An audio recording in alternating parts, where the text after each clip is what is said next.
आप कुछ कहिए पहले तब कहेंगे। कि भेजल करी हपतिया घरवा, कि भेजल करी हपतिया ये हो कलकतिया बाला, कि भेजल करी हपतिया घरवा, कि भेजल करी पतिया ये हो कलकतिया बाला, कि ये हो कलकतिया बाला, कि लगता कि मरल सकवन सवतिया ये हो कलकतिया बाला, लगता कि मरल सकवन मतिया हो कलकतिया बाला, लगता कि मरल। भेजल करी हपतिया घरवा, भेजल करी हपतिया घरवा, भेजल करी हपतिया ये हो कलकतिया बाला, भेजल करी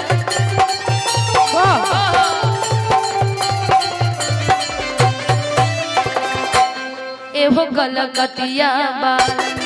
घरले बाला दे कवनो मतिया ये हो कलकतिया बाला, लगता कि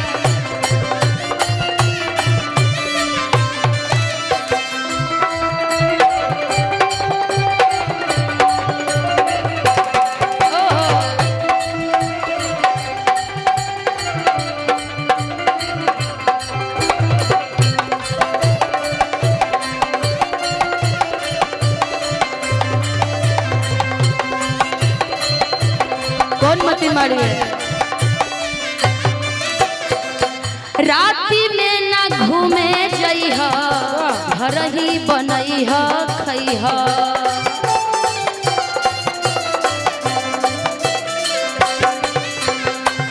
राती में ना घूमे जइह, घर ही बनइह खइह।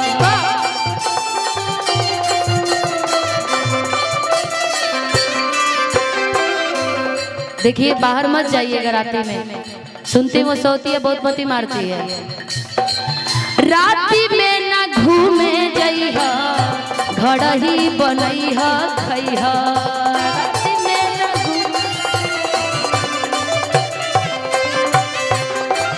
सुनी लागी जादू जाने, सुनी लागी जादू जाने ये हो कलकतिया बाला, सुनी लागी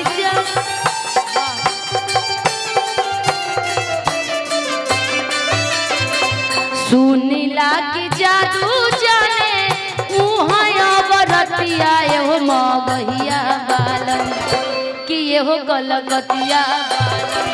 लगता कि मार ले लसमतिया ये हो कलकतिया बाला,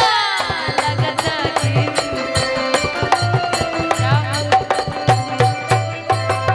लगता कि मार ले लसमतिया एहो कलकतिया। भाई ई पर ना हमर भाई खुश हो जानतन कौन पर जे गवत नहीं है चले दा। जब कटहर के कोवा तू खइबू, बड़ी पिटाई बाबा, जब कटहर के कोवा तू खइबू, मार देबू मरना। अरे उ तो हक आपके मार से थोड़ी पति बिगड़ जाए तो पत्नी मारी ना, पत्नी तो मारबे करी, बने खातिर तैयार तो हो जाओ। देखो भाई लिख देना, पत्नी के साथ कार्यक्रम कर रहे थे तो हई मोटे काम मंगड़वा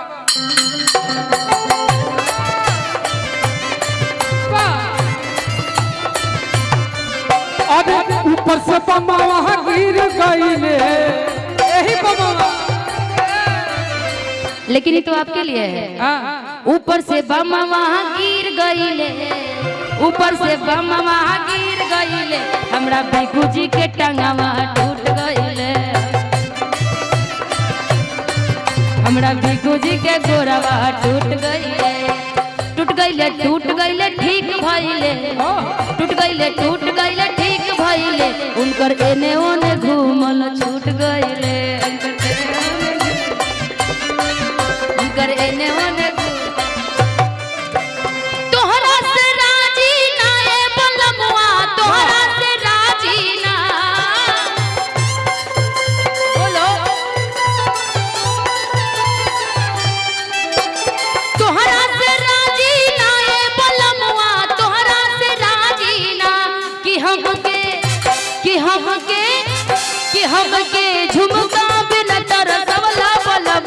तोहरा से राजीना कि हमके झुमका बिना तारा सवला बलमुआ तोहरा से राजीना तोहरा से राजीना ए बलमुआ तोहरा से राजीना बेवफा तोहरा से राजीना ए बलमुआ तोहरा से राजीना कि हमके टिकवा बिना तारा सवला बलमुआ तोहरा से राजीना कि हमके टिकवा बिना तारा सवला बलमुआ तोहरा से राजीना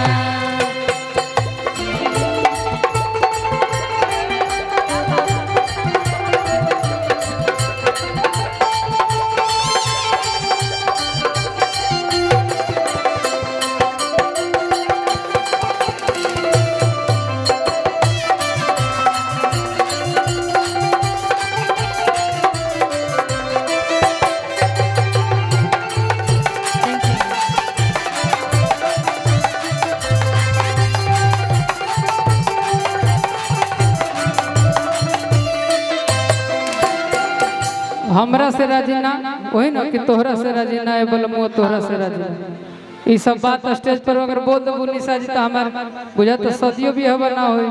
जो होके बलबा हो मैं अच्छा होने वाला है क्या शादी जी इनका हाँ बड़ा जल्दी 2024 के बाद 25 में राहुल भैया को भेजले हैं अच्छा अच्छा अच्छा तो आपकी शादी होने 2025 में होगी अगुआ भेजला है कहना भेज सकते ना ना अब वही में हमारी शादी हुई लेकिन अगर तहरा से हमार बियाह होई पॉसिबल बा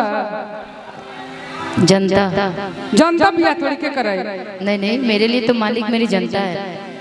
सब चीज के सब चीज के लेकिन जब बियाह होई तो एक बार जरूर हाँ और कितना गायक मर्दा खोजबू तभी कुआ बाबू के दे हम बड़ा सोच रहे हैं कि शादी बियाह हमरो ही बड़ा शौक से हमार बियाह हम फेर में रहे कि बिहार में ना हो कनियों नहीं झारखंड हो जाए उत्तर प्रदेश हो जाए लेकिन पता ना काहे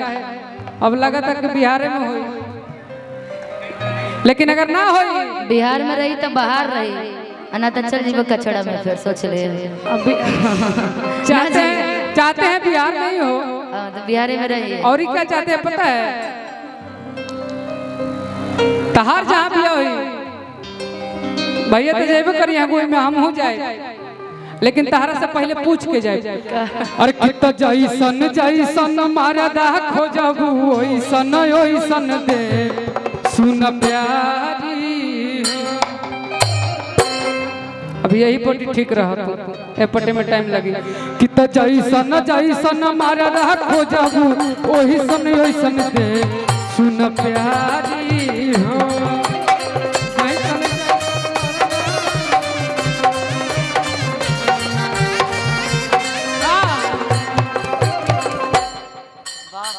गायक मर्दा खोजबू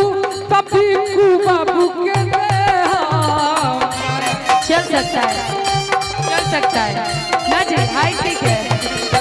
गायक मर्दा खोजबू देखो तार हाइट के मैं बिया हो गए सब कलाकार के एगो बिकुए बचल बा यो बात सही है भाई तो हम तो कहते हैं कि जल्दी ये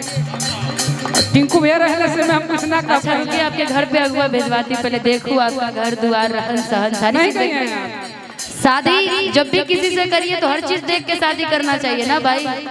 सातों जन्म का भाई ऐसा थोड़ी कि आज आपसे प्यार किया कल खत्म कर देना है शादी करना है मतलब हर चीज देख के शादी करिएगा जैसे ही घर परिवार लोग संस्कार से करते हैं शादी चलो ना जहानाबाद में रही लगाया मैं बंगला बा का भैया तो मेरा के बंगला पे लेके देखा बंगला में रखे ताके वाह दिलदार है भाई गायक मर्दा खोजबू तो बिकू बाबू के दे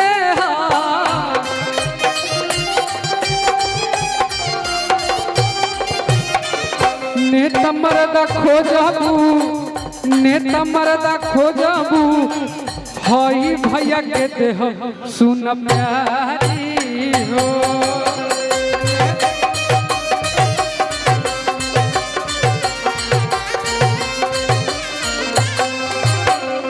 और की बालू वाला खोजबू राहुल नारायण भैया के देहा अरे की ट्रक वाला खोजबू चंदना भैया के देहा सुना प्यारी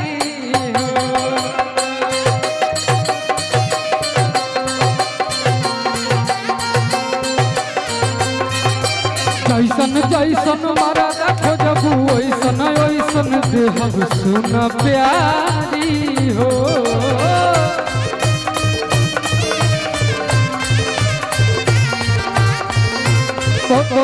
आशीर्वाद और रियल एस्टेट वाला खोजबू और पटना वाला खोजबू आजकल के बहुत जेकरा भी शादी भी होता है ये जरूर देख ली कि पटना में फ्लैट है कि ना।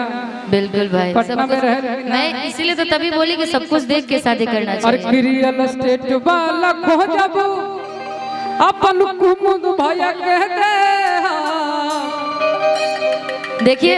उनकी पत्नी कितनी भाग्यशाली होगी, इतना मुस्कुराता हुआ चेहरा और इतना संस्कार, वाकई लाजवाब। हर पत्नी चाहती है इंसान आगे तभी बढ़ता है जब उसके साथी अच्छी हो या बेस्ट हो, बिल्कुल तब खुशहाल रहता है। अभी का देखा ना हमरो साथी रहे कौन स्थिति में हम बनी तू बेचारा लफंगा निकल गया।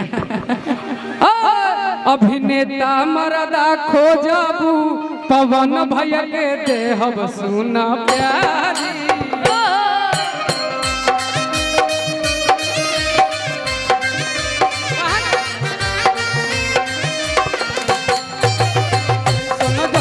मरदा खोजबू ओही समय ओइसन देहब सुना प्यारी ये सैया कही गवन सेवा करी कोनो किस बोल बोल देने आह लागल परी ये सैया कही गवन सेवा करी प्यार से किस बोल बोल देने आह लागल परी सजल से जरिया छोड़ के दुनिया बैठल बानी काजी सजल से जरिया छोड़ के भुइया बैठल बानी रानी जी। ए राजा जी अब का करे रो ऐसा कामे कर दे लेकिन तनी गुस्सा में बोल देला लेकिन गुस्सा थूक द लेकिन काहे हती हती बात पर रूसे लू लेकिन का करे कि बात बार ऐसा हो ही जाला। अब पति पत्नी एक जगह दूगो बर्तन होके और आवाज ना करे तो कैसे लगी जी। यह तो हमने सके बंधन है सातों जन्म के आई हमेशा रह के चाहिए कि जब एक जगह रह ले तो का करे प्यार रहुआ से बता झगड़ा भी रहुए से न रहे। चेहरा देख के क्या करें आपका चेहरा देख के पिघल जाते हैं धोखेबाज को कोनो पिघलेला ना झूठों के बात पैसे। मैं जब भी आपका चेहरा देखता हूँ पिघल जाता हूँ उसको मैं मना ही नहीं कर पाता। यही कहना चाहती है ना। सही बात है यही कहना लेकिन ऐसा होता नहीं है पगले, ऐसा होता नहीं है। इस सब फेम पे अच्छा लगता है। कैमरा लगा तो कुछ भी चल सकता है, ऐसे ऐसा होता नहीं है। ऐसे पता है क्या होता है कि हम जिनके लिए यूं रोते हैं वो किसी और के बाहों में सोते हैं कि पागल हो जाओगे या ना कभी ना कि गलियों में उनके जाना कभी ना कि जाना कभी ना। अच्छा हमको आप मुस्कुराते देखे हैं ना कई वर्ष पहले, हमेशा मुस्कुराते हुए देखा है आपको कि हम जिंदा गए करीब उनके अब देखो मरे हुए लौटे। ऐसे हाथ थाम ले तो हम कहीं इन्होंने भटकते कि फिर से एक बार बिखर जाते हैं कि फिर से एक बार बिखर जाते हैं कि चलते रे इश्क में पड़ जाते हैं। अच्छा कि चलते आप नहीं थे सोचे कि थोड़ा फिल्मी दुनिया बना ले कि फिर से एक बार बिखर जाते हैं कि फिर से बिखर जाते हैं। वो याद करो पहले वाला समय, वही, और फिर वैसे ही हो जाएंगे हम दोनों। जहानाबाद से स्टार्ट हुआ था आपका मेरा और गोलू राजा जी का मुकाबला कि चलते रे इश्क में पड़ जाते हैं, चलते रे इश्क में पड़। पता है क्या है कि फिर से एक बार बिखर जाते हैं,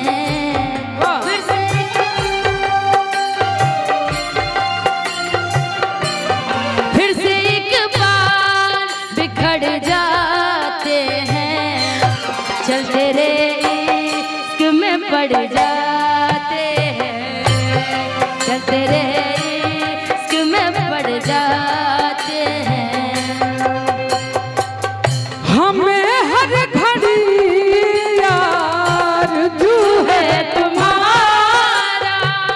ये होती है कैसी सनम बेकरारी, मिलेंगे जो तुमको तो